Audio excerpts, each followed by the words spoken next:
कामगार कल्याण मंडळाच्या माध्यमातून कामगारांच्या सुप्त कलागुणांना वाव देण्यासाठी प्रयत्न करण्यात येतो। या प्रयत्नांचा भाग म्हणून या राज्यस्तरीय कबड्डी क्रीडा स्पर्धेचे आयोजन करण्यात आले आहे।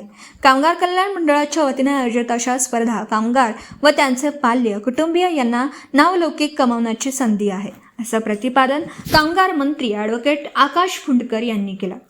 हुतात्मा बाबू गेनू मुंबई कामगार क्रीडा भवन येथे औद्योगिक व व्यावसायिक कामगारांच्या 29व्या आणि महिलांच्या 24व्या खुल्या राज्यस्तरीय कबड्डी स्पर्धेचे उद्घाटन कामगार मंत्री ॲडव्होकेट फुंडकर यांच्या हस्ते झालं। त्यावेळी ते बोलत होते। कार्यक्रमाला व्यासपीठावर कामगार राज्यमंत्री ॲडव्होकेट आशिष जयस्वाल, आमदार कालिदास कोळंबकर, आमदार मनीषा कायंदे, आमदार सुनील शिंदे, असंघटित कामगार विकास आयुक्त सुशील खोडवेकर, कामगार आयुक्त HP तुमोड, उपसचिव रोशनी कदम, सुरक्षा मंडळाचे अध्यक्ष डोके, कामगार कल्याण मंडळाच्या माजी सदस्य भाग्यश्री भुरके, मुंबई शहर कबड्डी असोसिएशनचे सरचिटणीस विश्वास मोरे, छत्रपती शिवाजी महाराज पुरस्कार प्राप्त रामचंद्र जाधव आदी उपस्थित होते। कामगार कल्याण मंडळाच्या माध्यमातून विविध कल्याणकारी योजना राबवण्यात येत असल्याचं सांगत कामगार मंत्री फुंडकर म्हणाले, आतापर्यंत कामगारांच्या 35,000 पाल्यांना उच्च शिक्षणासाठी शिष्यवृत्ती देण्यात आली आहे। शिशूंसाठी बालक मंदिर, महिलांना शिवणकामाचं प्रशिक्षण, कौशल्य विकासासाठी मार्गदर्शन योजना कामगार कल्याण मंडळ राबवत असतं। एखाद्या राष्ट्रीय पातळीवरील स्पर्धेला लाजवेल अशी व्यवस्था या स्पर्धेसाठी करण्यात आली आहे।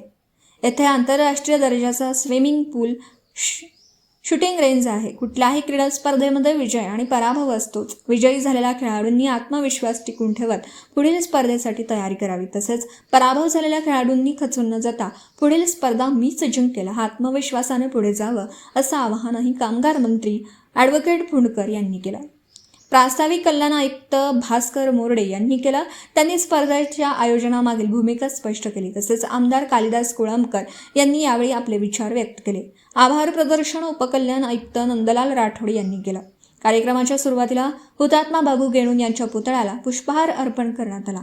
स्पर्धेचे ध्वजारोहण करण्यात आले, तसेच मान्यवरांच्या हस्ते फुगे सोडून स्पर्धेचा शुभारंभ करण्यात आला। यानंतर स्पर्धेत सहभागी असलेल्या संघांनी संचलन केलं। उपस्थित खेळाडूंना यावेळी खेळ भावनेची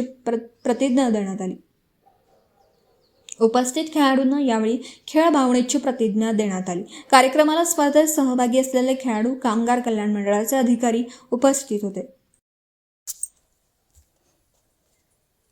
video reporter Rustam Khan, KTV news, Mumbai. आपल्या परिसरातील बातम्या आमच्यापर्यंत पोहोचवण्यासाठी स्क्रीनवर दिलेल्या क्रमांकावर संपर्क साधू शकता। दूरध्वनी क्रमांक 9833235011। त्याचप्रमाणे अधिक माहितीसाठी स्क्रीनवर दिलेल्या KTV न्यूजच्या ईमेल ID वर देखील संपर्क करता येईल।